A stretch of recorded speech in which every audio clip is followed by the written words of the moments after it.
At ito na nga mga ka-online marites. Kung akala nyo tapos na ang issue ng Diskaya couple, well, think again. Kasi pati si Bitoy, aka Michael V, hindi na nakapigil. Yes, you heard it right. Sa pinakabagong episode ng Bubble Gang, ginaya na nga ni Bitoy ang isa sa Diskaya couple.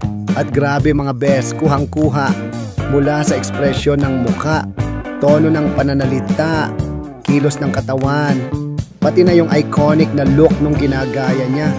Talagang akala mo clone. Siyempre, kung Bitoy na ang gumaya, asahan mo na tawang-tawa ang madla. Kasi naman, sobrang natural ng dating. Yung eksena, parang live reenactment ng viral video ng Diskaya couple habang ini-interview tungkol sa blood control issue.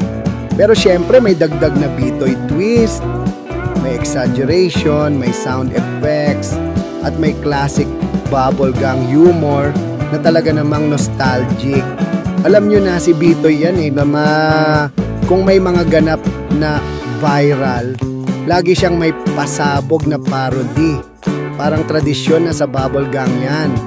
Lalo na ngayon na halos buong social media binabalot ng memes at reactions tungkol sa Diskaya couple. At kung iisipin mo, hindi lang basta pagtatawa ang hatid nito.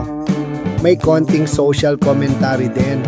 Yung humor ni Bitoy, may kurot minsan pero hindi bastos. Suabe, nakakatawa pero may tama. Ang daming netizens ang nag-react agad.